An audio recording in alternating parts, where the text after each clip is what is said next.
looking back over my last run of competition rounds, I've noticed that there have been 5 mistakes that I've been making that have been costing me shots. And they're the small but mighty mistakes, the ones that you think you're doing the right thing in the moment, but they come back to cost you.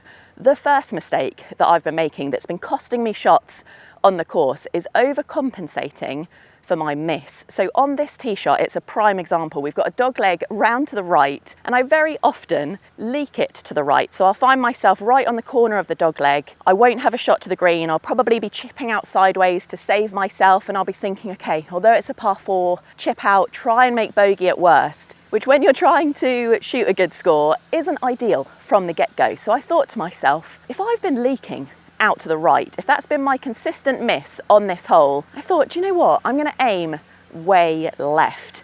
And I'm gonna aim at a left bunker that we've got up here, which is possibly the furthest point from the dog leg that you could be. And I thought it would work out. I thought if I aim way left, but leak it right, we'll be in a good spot. But you can probably guess what happened. I aimed way left and I hit it straight to my target. So I was way left, not because of a leaky shot, but because of my choice of target and because of the mistake that I'd made of overcompensating for my miss. So this is a similar spot where I found myself when I aimed left, overcompensating for that miss, and then hit it straight to my left target. And I found myself with a bit of a bird nest lie where I really can't do much with that. But in that moment of competition of thinking, hello, I've got a line down to the pin here, I think I could possibly give this a good go.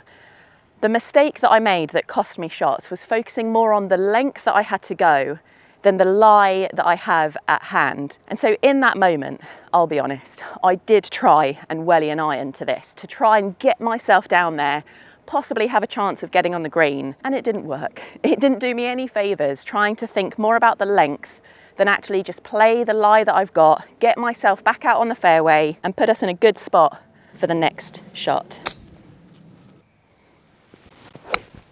The next mistake that's been costing me shots on the course is playing it too safe.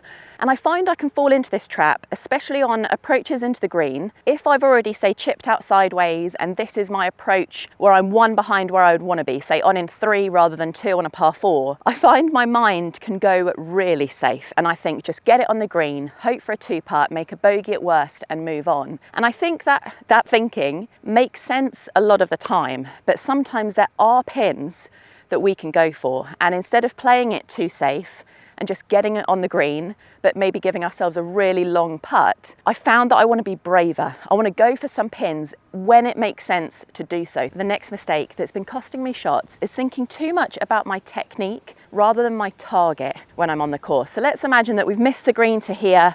We're somewhat pin high, which we're okay with, but we've got ourselves with a bit of a tricky shot here. We found ourselves in a bit of a testy spot. And this is where I find that if I pick a landing spot and just visualize the shot and commit to that, the shot goes so much better than when I find myself overthinking my technique, especially if it's a shot that I've been practicing. I find I can get hooked too much on the technique rather than just locking in on my target.